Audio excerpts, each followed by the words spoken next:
Hey guys, welcome back to Another World Audiobooks. This is take number 3 of me trying to get this intro done. Oh my goodness, I think I mentioned my laptop crashed on me last week, and so I had to get it all restored, and then I lost all of my settings.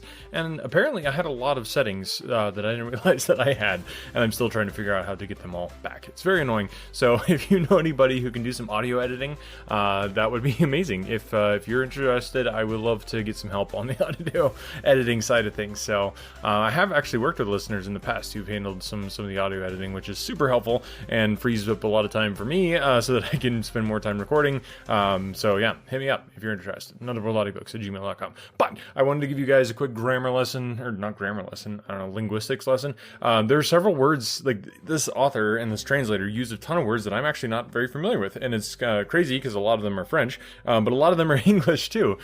For instance, quidnunc is a nosy person or a busybody. So there's a good one. Panegyric is a formal eulogistic composition intended as a public compliment. So panegyric, that's a really good one. That's a noun. So somebody could pay you a panegyric, I suppose. And then apotheosis is an exaltation to divine rank or stature, a deification.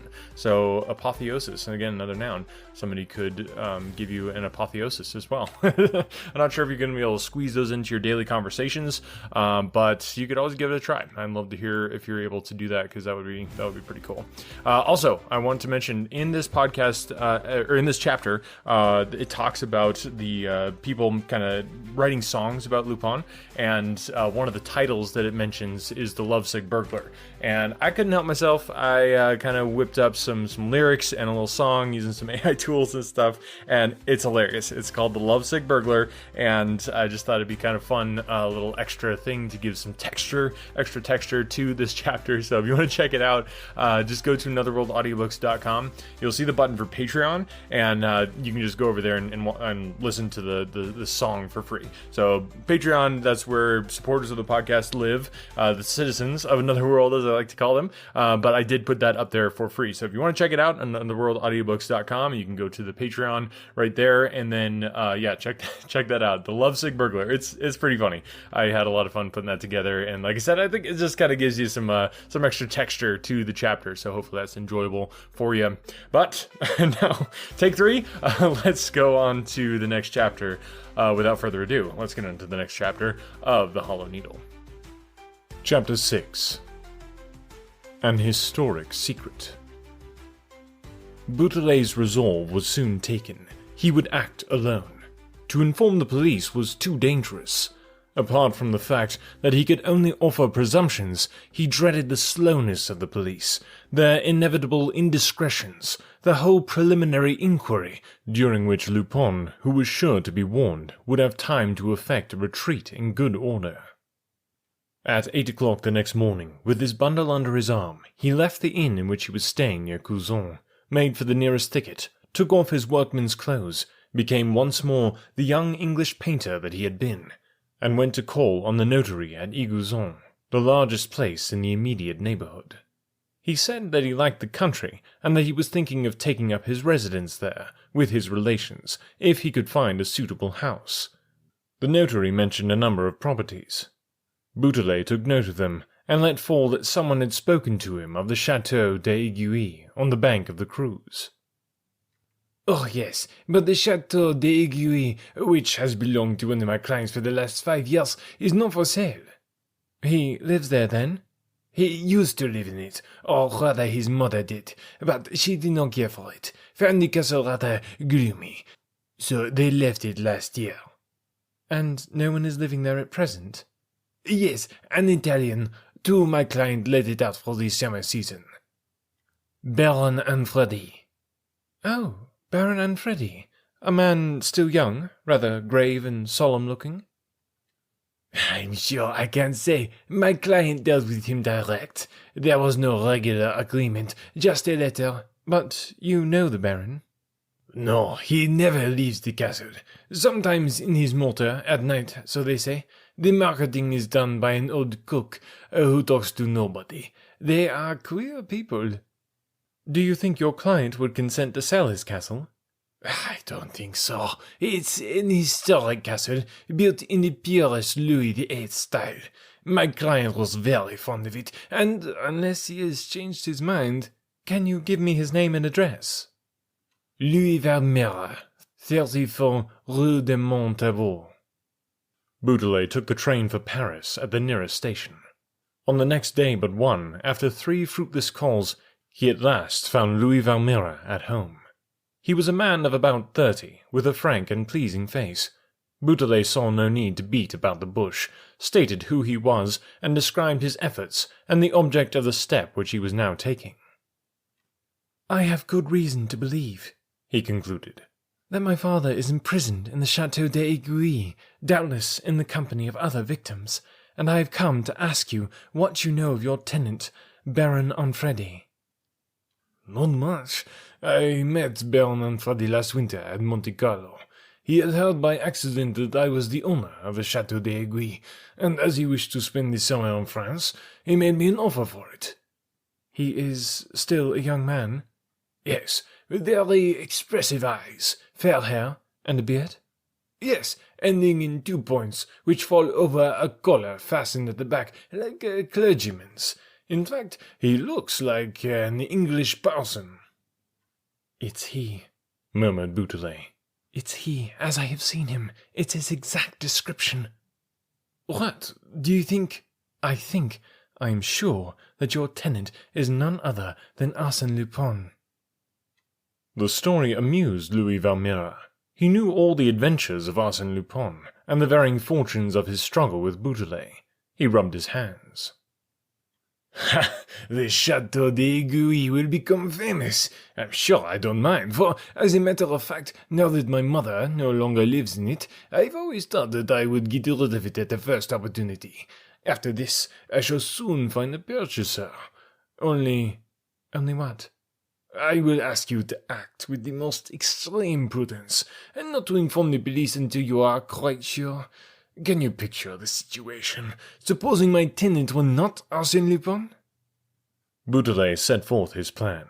He would go alone at night. He would climb the walls. He would sleep in the park. Louis Valmera stopped him at once. You will not climb the walls of that height so easily. If you do, you will be received by 2 huge sheepdogs which belonged to my mother and which I left behind at the castle. Does it poison? Much obliged. But suppose you escape them. What then? How will you get into the castle? The doors are massive, the windows barred. And even then, once you are inside, who would guide you? There are 80 rooms. Yes, but that room with 2 windows on the 2nd story. I know it. We call it the Gleasing Room. But how will you find it? There are 3 staircases and a labyrinth of passages. I can give you the clue and explain the way to you, but you will get lost just the same. Come with me, said Boutelet, laughing. I can't. I have promised to go to my mother in the south. Boutelet returned to the friend with whom he was staying, and began to make his preparations. But late in the day, as he was getting ready to go, he received a visit from Valmera. Do you still want me? Rather. Well, I'm coming with you. Yes, the expedition fascinates me. I think it will be very amusing, and I like being mixed up in this sort of thing. Besides, my help will be of use to you. Look, here's something to start with. He held up a big key, all covered with rust, and looking very old. What does the key open? asked Boutelet. A little postern hidden between 2 buttresses, and left unused since centuries ago. I did not even think of pointing it out to my tenant. It opens straight on the contrary, just at the verge of the wood. Boutelet interrupted him quickly. They know all about that outlet. It was obviously by this way that the man whom I followed entered the park. Come, it's a fine game, and we shall win it. But by Jupiter, we must play our cards carefully. 2 days later, a half-famished horse dragged a gypsy caravan into Crozon. Its driver obtained leave to stable it at the end of the village, in an old deserted cart shed. In addition to the driver, who was none other than Valmera, there were 3 young men, who occupied themselves in the manufacture of wickerwork chairs, Boutelet and his 2 Jansen friends. They stayed there for 3 days, waiting for a propitious moonless night and roaming singly round the outskirts of the park. Once Beaudelet saw the postern. Contrived between 2 buttresses placed very close together, it was almost merged behind the screen of brambles that concealed it in the pattern formed by the stones of the wall.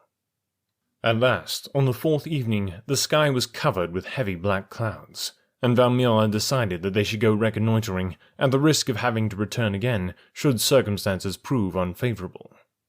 All 4 crossed the little wood. Then Beaudelet crept through the heather, scratched his hands on the bramble hedge, and, half raising himself, slowly, with restrained movements, put the key into the lock. He turned it gently. Would the door open without an effort? Was there no bolt closing it on the other side? He pushed. The door opened, without a creak or jolt. He was in the park. "Are you there, Beaudelet?" asked Valmira. "Wait for me. You 2 chaps, watch the door, and keep our line of retreat open. At the least alarm, whistle." He took Beaudelet's hand, and they plunged into the dense shadow of the thickets. A clearer space was revealed to them when they reached the edge of the central lawn. At the same moment, a ray of moonlight pierced the clouds, and they saw the castle, with its pointed turrets arranged around the tapering spire to which, no doubt, it owed its name. There was no light in the windows, not a sound. Valmira grasped his companion's arm. "Keep still." "What is it?" "The dogs, over there. Look." There was a growl. Valmira gave a low whistle. 2 white forms leapt forward, and in 4 bounds came and crouched at their master's feet. "Gently, lie down. That's it. Good dogs. Stay there." And he said to Beaudelet, "And now, let us push on. I feel more comfortable." "Are you sure of the way?" "Yes, we are near the terrace." "And then?" "I remember that on the left, at the place where the river terrace rises to the level of the ground floor windows, there is a shutter which closes badly and which can be opened from the outside." They found, when they came to it, that the shutter yielded to pressure. Valmira removed a pane with the diamond which he carried. He turned the window latch. First one, and then the other stepped over the balcony. They were now in the castle, at the end of a passage which divided the left wing into 2. "This room," said Valmira, "opens at the end of a passage.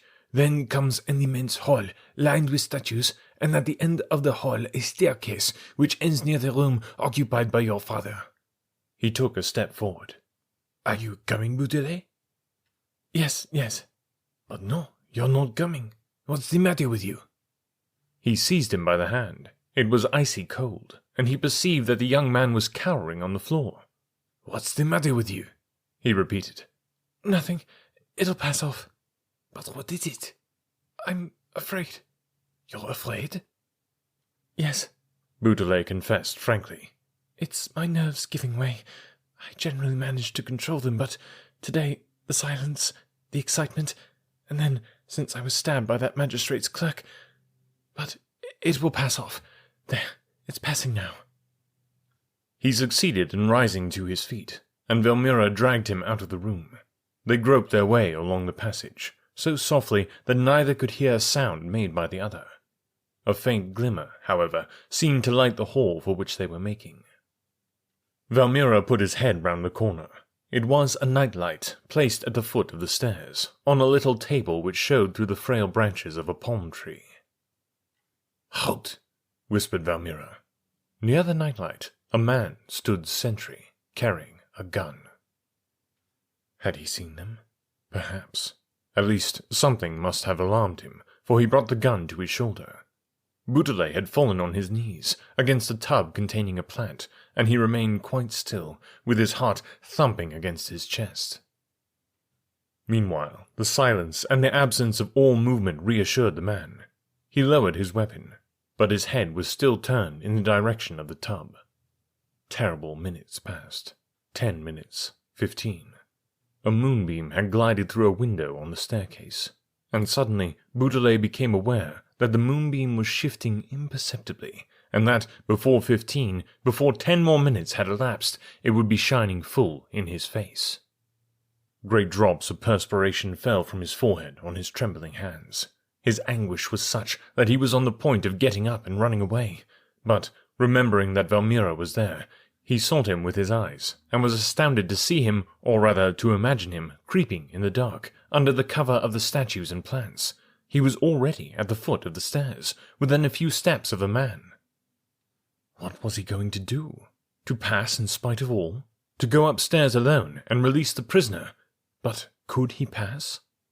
Beaudelet no longer saw him, and he had an impression that something was about to take place. Something that seemed foreboded also by the silence, which hung heavier, more awful than before.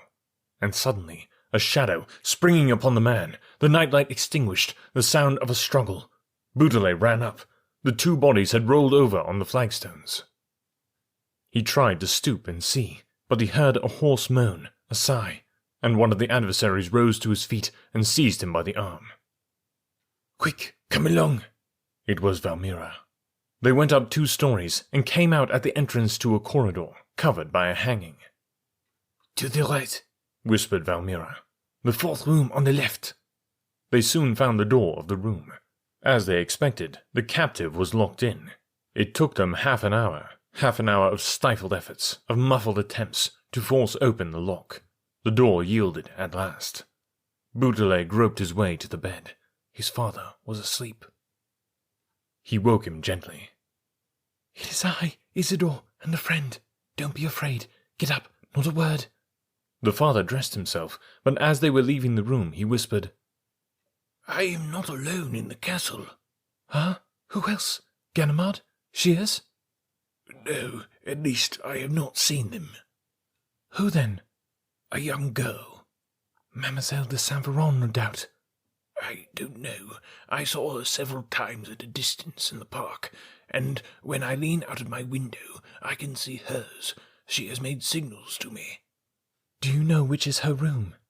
"Yes, in this passage, the 3rd on the right." "The blue room," murmured Valmira. "It has folding doors. They won't give us so much trouble." One of the 2 leaves very soon gave way. Old Beaudelet undertook to tell the girl. 10 minutes later, he left the room with her and said to his son, "You were right, Mademoiselle de Saint-Véran." They all 4 went down the stairs. When they reached the bottom, Valmira stopped and bent over the man. Then, leading them to the terrace room, "He is not dead," he said. "He will live." "Ah," said Beaudelet with a sigh of relief. "No, fortunately the blade of my knife bent. The blow is not fatal. Besides, in any case, those rascals deserve no pity." Outside, they were met by the dogs, which accompanied them to the postern. Here Beaudelet found his 2 friends, and the little band left the park. It was 3 o'clock in the morning. This first victory was not enough to satisfy Beaudelet. As soon as he had comfortably settled his father and Mademoiselle de Saint-Véran, he asked them about the people who lived in the castle, and particularly about the habits of Arsene Lupin. He thus learnt that Lupin came only every 3 or 4 days, arriving at night in his motor-car and leaving again in the morning. At each of his visits, he called separately upon his 2 prisoners, both of whom agreed in praising his courtesy and his extreme civility. For the moment, he was not at the castle. Apart from him, they had seen no one except an old woman who ruled over the kitchen and the house, and the 2 men who kept watch over them by turns, and never spoke to them. Subordinates, obviously, to judge by their manners and appearance. "2 accomplices for all that," said Beaudelet in conclusion. "Or rather 3, with the old woman. It is a bag worth having, and if we lose no time—" He jumped on his bicycle, rode to Iguazon, woke up the gendarmes, set them all going, made them sound the boot and saddle, and returned to Crozon at 8 o'clock, accompanied by the sergeant and 8 gendarmes. 2 of the men were posted beside the gypsy van. 2 others took up their positions outside the postern door. The last 4, commanded by their chief and accompanied by Beaudelet and Valmira, marched to the main entrance of the castle. Too late. The door was wide open. A peasant told them that he had seen a motor-car drive out of the castle an hour before. Indeed, the search led to no result. In all probability, the gang had installed themselves there picnic fashion. A few clothes were found, a little linen, some household implements, and that was all. What astonished Boutelet and Valmira more was the disappearance of the wounded man. They could not see the faintest trace of a struggle, not even a drop of blood on the flagstones of the hall. All said, there was no material evidence to prove the fleeting presence of Lupin at the Château d'Aiguille, and the authorities would have been entitled to challenge the statements of Boutelet and his father, of Valmira and Mademoiselle de Saint-Véran, had they not ended by discovering, in a room next to that occupied by the young girl, some half-dozen exquisite bouquets with Arsene Lupin's card pinned to them, bouquets scorned by her, faded and forgotten. One of them, in addition to the card, contained a letter which Raymond had not seen. That afternoon, when opened by the examining magistrate, it was found to contain page upon page of prayers, entreaties, promises, threats, despair, all the madness of a love that has encountered nothing but contempt and repulsion. The letter ended, "I shall come on Tuesday evening, Raymond. Reflect between now and then. As for me, I will wait no longer. I am resolved on all." Tuesday evening was the evening of the very day on which Boutelet had released Mademoiselle de Saint-Véran from her captivity. The reader will remember the extraordinary explosion of surprise and enthusiasm that resounded throughout the world at the news of that unexpected issue. Mademoiselle de Saint-Véran free, the pretty girl whom Lupin coveted, to secure whom he had contrived his most Machiavellian schemes, snatched from his claws. Free also Boutelet's father, whom Lupin had chosen as a hostage in his extravagant longing for the armistice demanded by the needs of his passion. They were both free, the two prisoners, and the secret of the Hollow Needle was known, published, flung to the four corners of the world. The crowd amused itself with a will. Ballads were sold and sung about the defeated adventurer, Lupin's little love affairs, Arsene's piteous sobs, the lovesick burglar, the pickpocket's lament. They were cried on the boulevards and hummed in the artists' studios. Raymond, pressed with questions and pursued by interviewers, replied with the most extreme reserve. But there was no denying the letter, or the bouquet of flowers, or any part of the pitiful story. Then and there, Lupin, scoffed and jeered at, toppled from his pedestal. And Boutelet became the popular idol. He had foretold everything, thrown light on everything. The evidence which Mademoiselle de Saint-Véran gave before the examining magistrate confirmed, down to the smallest detail, the hypothesis imagined by Isidore. Reality seemed to submit in every point to what he had decreed beforehand. Lupin had found his master. Boutelet insisted that his father, before returning to his mountains in Savoy, should take a few months' rest in the sunshine, and himself escorted him and Mademoiselle de Saint-Véran to the outskirts of Nice, where the Count de Gervois and his daughter, Suzanne, were already settled for the winter. 2 days later, Valmira brought his mother to see his new friends, and they thus composed a little colony grouped around the Villa de Gervois, and watched over day and night by half a dozen men engaged by the Count. Early in October, Boutelet, once more the sixth-form pupil, returned to Paris to resume the interrupted course of his studies, and to prepare for his examinations. And life began again, calmer this time, and free from incident. What could happen, for that matter? Was the war not over? Lupin, on his side, must have felt this very clearly, must have felt that there was nothing left for him but to resign himself to the accomplished fact. For one fine day, his two other victims, Ganimard and Holmlock Shears, made their reappearance. Their return to the life of this planet, however, was devoid of any sort of glamour or fascination. An itinerant ragman picked them up on the Quai des Orfèvres, opposite the headquarters of the police. Both of them were gagged, bound, and fast asleep. After a week of complete bewilderment, they succeeded in recovering the control of their thought, and told, or rather Ganimard told, for Shears wrapped himself in a fierce and stubborn silence, how they had made a voyage of circumnavigation round the coast of Africa on board the yacht Hirondelle, a voyage combining amusement with instruction, during which they could look upon themselves as free, save for a few hours which they spent at the bottom of the hold, while the crew went on shore at outlandish ports. As for their landing on the Quai des Orfèvres, they remembered nothing about it, and had probably been asleep for many days before. This liberation of the prisoners was the final confession of defeat. By ceasing to fight, Lupin admitted it without reserve. One incident, moreover, made it still more glaring, which was the engagement of Louis Valmira and Mademoiselle de Saint-Véran. In the intimacy created between them by the new conditions under which they lived, the two people fell in love with each other. Valmira loved Raymond's melancholy charm, and she, wounded by life, greedy for protection, yielded before the strength and energy of the man who had contributed so gallantly to her preservation. The wedding day was awaited with a certain amount of anxiety. Would Lupin not try to resume the offensive? Would he accept with a good grace the irretrievable loss of the woman he loved? Twice or 3 times, suspicious-looking people were seen prowling round the villa, and Valmira even had to defend himself one evening against a so-called drunken man who fired a pistol at him and sent a bullet through his hat. But, in the end, the ceremony was performed at the appointed hour and day, and Raymond de Saint-Véran became Mademoiselle Louis Valmira. It was as though fate herself had taken sides with Boutelet, and countersigned the news of victory. This was so apparent to the crowd that his admirers now conceived the notion of entertaining him at a banquet to celebrate his triumph and Lupin's overthrow. It was a great idea, and aroused general enthusiasm. 300 tickets were sold in less than a fortnight. Invitations were issued to the public schools of Paris to send 2 sixth-form pupils apiece. The press sang paean. The banquet was what it could not fail to be, an apotheosis. But it was a charming and simple apotheosis, because Boutelet was its hero. His presence was enough to bring things back to their due proportion. He showed himself modest, as usual, a little surprised at the excessive cheering, a little embarrassed by the extravagant panegyrics in which he was pronounced greater than the most illustrious detectives, a little embarrassed, but also not a little touched. He said as much in a few words that pleased all his hearers, and with the shyness of a child that blushes when you look at it.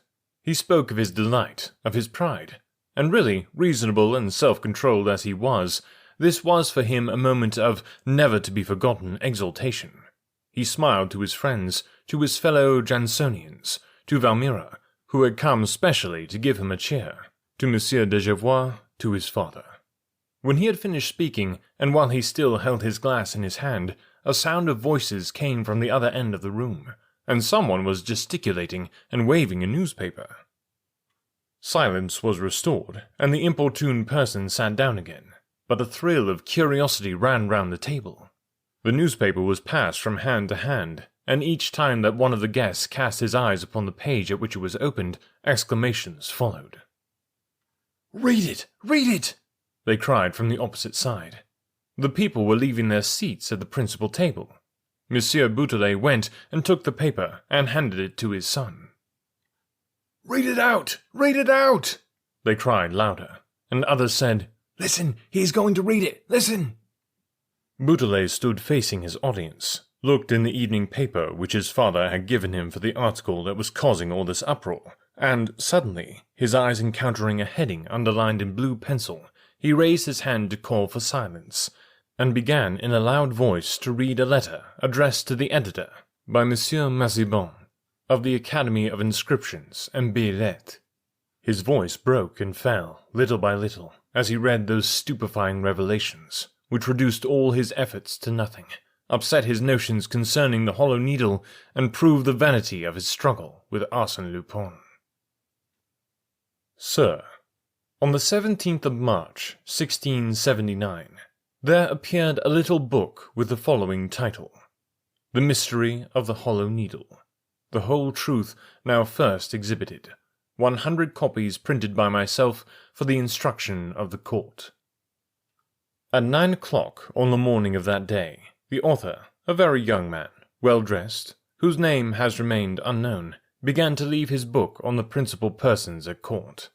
At 10 o'clock, when he had fulfilled 4 of these errands, he was arrested by a captain in the guards, who took him to the king's closet, and forthwith set off in search of the 4 copies distributed. When the 100 copies were got together, counted, carefully looked through and verified, the king himself threw them into the fire, and burnt them, all but one, which he kept for his own purposes. Then he ordered the captain of the guards to take the author of the book to Monsieur de Saint-Mars, who confined his prisoner first at Pignerol, and then in the fortress of the Isle Sainte-Marguerite. This man was obviously no other than the famous man with the iron mask. The truth would never have been known, or at least a part of the truth, if the captain in the guards had not been present at the interview, and if, when the king's back was turned, he had not been tempted to withdraw another of the copies from the chimney before the fire got to it. 6 months later, the captain was found dead on the high road between Gaillon and Mantes. His murderer had stripped him of all his apparel, forgetting, however, in his right boot a jewel which was discovered there afterward, a diamond of the first water and of considerable value. Among his papers was found a sheet in his handwriting, in which he did not speak of the book snatched from the flames, but gave a summary of the earlier chapters. It referred to a secret which was known to the kings of England, which was lost by them when the crown passed from the poor fool Henry VI to the Duke of York, which was revealed to Charles VII, King of France, by Joan of Arc, and which, becoming a state secret, was handed down from sovereign to sovereign by means of a letter, sealed anew on each occasion, which was found in the deceased monarch's deathbed, with this superscription, "For the King of France."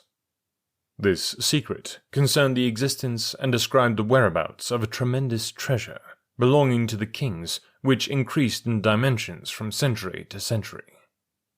114 years later, Louis XVI, then a prisoner in the Temple, took aside one of the officers whose duty it was to guard the royal family, and asked, "Monsieur, had you not an ancestor who served as a captain under my predecessor, the great king?" "Yes, sire." "Well, could you be relied upon? Could you be relied upon?" He hesitated. The officer completed the sentence. "Not to betray your majesty? Oh, sire!" "Then listen to me." He took from his pocket a little book of which he tore out one of the last pages. But, altering his mind, "No, I had better copy it." He seized a large sheet of paper and tore it in such a way as to leave only a small rectangular space on which he copied 5 lines of dots, letters, and figures from the printed page. Then, after burning the latter, he folded the manuscript sheet in 4, sealed it with red wax, and gave it to the officer. "Monsieur, after my death, you must hand this to the Queen, and say to her, 'From the King, madame, for your majesty and for your son.' If she does not understand—" "If she does not understand, sire?" "You must add, it concerns the secret of the needle. The Queen will understand." When he had finished speaking, he flung the book into the embers glowing on the hearth. He ascended the scaffold on the 21st of January. It took the officer several months, in consequence of the removal of the Queen to Conciergerie, before he could fulfill the mission with which he was entrusted. At last, by dint of cunning intrigues, he succeeded one day in finding himself in the presence of Marie Antoinette. Speaking so that she could just hear him, he said, "Madame, from the late king, your husband, for your majesty and your son," and he gave her the sealed letter.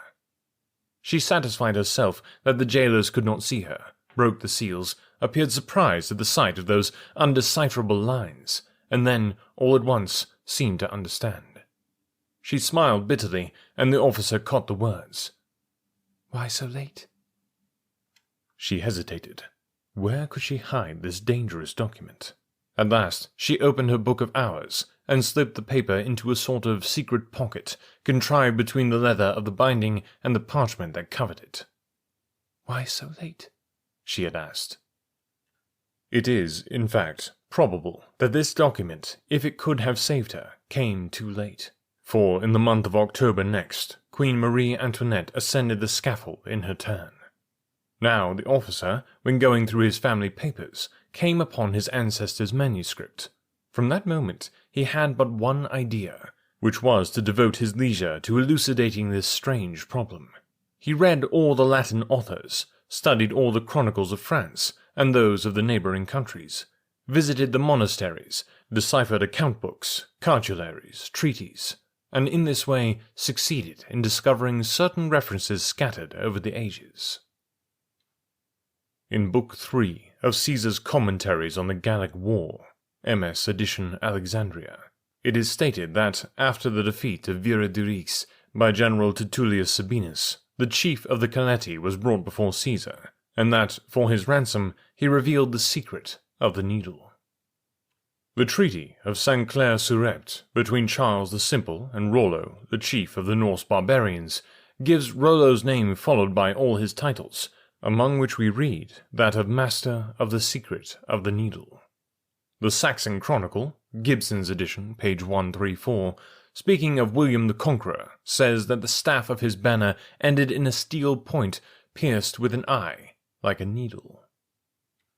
In a rather ambiguous phrase in her examination, Joan of Arc admits that she has still a great secret to tell the King of France, to which her judges reply, "Yes, we know of what you speak, and that, Joan, is why you shall die the death." Philippe de Comines mentions it in connection with Louis XI, and later, solely, in connection with Henry IV. By the virtue of the needle, the good king sometimes swears.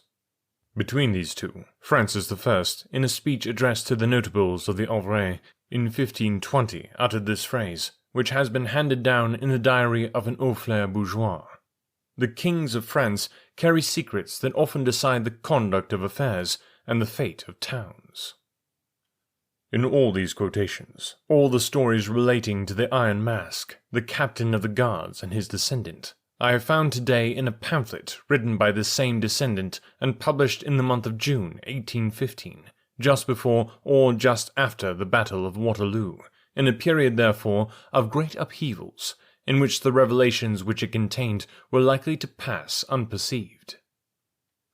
What is the value of this pamphlet? Nothing, you will tell me, and we must attach no credit to it. And this is the impression which I myself would have carried away if it had not occurred to me to open Caesar's commentaries at the chapter given. What was my astonishment when I came upon the phrase quoted in the little book before me? And it was the same thing in the Treaty of Saint-Clair-sur-Epte and the Saxon Chronicle, with the examination of Joan of Arc, in short, with all that I have been able to verify up to the present. Lastly, there is an even more precise fact related by the author of the pamphlet of 1815. During the French campaign, he being then an officer under Napoleon, his horse dropped dead one evening, and rang at the door of a castle where he was received by an old knight of St. Louis. And in the course of conversation with the old man, he learnt that this castle, standing on the bank of the Creuse, was called the Château d'Aiguille, that it had been built and christened by Louis XIV, and that, by his express order, it was adorned with turrets and with a spire which represented the needle. As its date it bore, it must still bear, the figure 1680. 1680. 1 year after the publication of the book and the imprisonment of the Iron Mask. Everything was now explained. Louis XIV, foreseeing that the secret might be noised abroad, had built and named that castle so as to offer the quidnuncs a natural explanation of the ancient mystery. The Hollow Needle, a castle with pointed bell turrets standing on the bank of the Creuse and belonging to the king. People would at once think that they had the key to the riddle, and all inquiries would cease. The calculation was just, seeing that, more than 2 centuries later, Monsieur Boutelet fell into the trap. And this, sir, is what I was leading up to in writing this letter. If Lupin, under the name of Anfredi, rented from Monsieur Valmera the Château d'Aiguille on the bank of the Creuse, if, admitting the success of the inevitable investigations of Monsieur Boutelet, he launched his 2 prisoners there, it was because he admitted the success of the inevitable researches made by Monsieur Boutelet, and because, with the object of obtaining the peace for which he had asked, he laid for Monsieur Boutelet precisely what we may call the historic trap of Louis XIV. And hence we come to this undeniable conclusion, that he, Lupin, by his unaided lights, without possessing any other facts than those which we possess, managed by means of the witchcraft of a really extraordinary genius to decipher the undecipherable document, and that he, Lupin, the last heir of the kings of France, knows the royal mystery of the Hollow Needle. Here ended the letter. But for some minutes, from the passage that referred to the Château d'Aiguille onward, it was not Boutelet's, but another voice that read it aloud. Realizing his defeat, crushed under the weight of his humiliation, Isidore had dropped the newspaper and sunk into his chair, with his face buried in his hands. Panting, shaken with excitement by this incredible story, the crowd had come gradually nearer and was now pressing round. With a thrill of anguish, they waited for the words which he would say in reply, the objections which he would raise. He did not stir. Valmira gently uncrossed his hands and raised his head. Isidore Bouteille was weeping. Oh man, Arsene Lupin books are so good. If you haven't listened to books 1 and 2, you need to go do that. We have done them on the podcast, so you can go to anotherworldaudiobooks.com, click on library, and it'll show you all the books we've done, including some bundles. So you can actually purchase the bundles, so you can get book 1 and book 2 of this Arsene Lupin series, and you can enjoy those. It's less than the price of a normal audiobook for 2 books. I think it's a pretty good deal, so go check that out on anotherworldaudiobooks.com, and then click on library. If you don't want to pay for it, you can actually just listen to them on the podcast feed as well in the backlist, and I try to make that very easy to do on the library as well. You can just click on the book that you want to listen to, and then there's a button that takes you right to the first episode of the of that book in the podcast feed, because sometimes it can be, with over 400 episodes to go through, there's a lot to work through. So but yeah, I was chatting with a listener on YouTube in the comments there, so if you want to chat, hit that. That's a great way to do it. I always reply to all the comments there on YouTube, so check that out. But yeah, we were chatting about how Sherlock Holmes is great. Don't get me wrong, love Sherlock Holmes, big fan. However, there's something about the Arsene Lupin books. They're so twisty and turny and just really good mysteries. So hope you guys are enjoying this as much as I am, despite all the technical difficulties and having to try to pronounce French words all the time. So anyway, thanks guys for listening, and thanks to our supporters on Patreon. If you want to become a patron and actually get episodes early, if I'm able to get them out early, which I strive to do, you can go to anotherworldaudiobooks.com. Again, click on Patreon and you can become a patron, support the podcast, and help me continue to churn out awesome audiobooks for you, which is what I love doing. Thanks guys for listening, and we'll catch you next week.